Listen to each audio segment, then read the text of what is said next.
নমস্কার, আপনারা দেখছেন ই বাংলা আজ। সঙ্গে থাকুন, ভরসা রাখুন। বিপ্লব মিত্রের সমর্থনে সিপিএমের মহামিছিল তারকেশ্বরে। আজ আরামবাগ লোকসভা কেন্দ্রে সিপিএম প্রার্থী বিপ্লব মৈত্রের সমর্থনে কেন্দ্রীয় মহামিছিলের ডাক দেওয়া হয়। এদিন বিকেলে তারকেশ্বরের পৌরসভার 15 নম্বর ওয়ার্ড অন্তর্গত শাহাপুর মাঠ থেকে এই মিছিল শুরু হয়।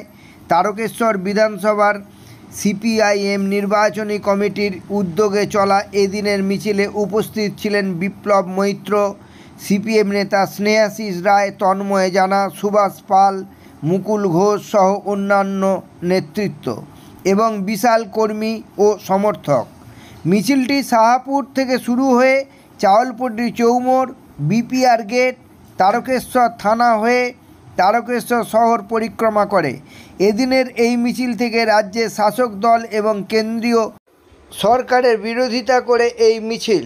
তারকেশ্বর থেকে সমীর দাস ও সঞ্জয় গোস্বামীর প্রতিবেদন। আপনারা দেখছেন ই বাংলা আজ। মিছিলের বার্তা যে মানুষকে যারা চুরি করেছে তাদেরকে সরাতে হবে, দুর্নীতিমুক্ত সরকারকে তাড়াতে হবে, বেকার বহু রয়েছে বেকারকে চাকরি দিতে হবে, বহু স্কুল বন্ধ হয়ে যাচ্ছে, স্কুল খোলার ব্যবস্থা আমরা করবো। কৃষকরা তারা ফসলের ন্যায্য দাম পাচ্ছে না, বেকাররা তারা শ্রম কেবলমাত্র 8 ঘন্টা যেটা শ্রম ছিল সেটাকে কেন্দ্রীয় সরকার 12 ঘন্টা করেছে। আমরা তার বিরুদ্ধে। আমরা চাইছি 8 ঘন্টাতেই যেন একটা পারিশ্রমিক সে পায়, সেই জন্য আজকে মানুষ জমায়েত করেছে। বিপ্লব মৈত্র।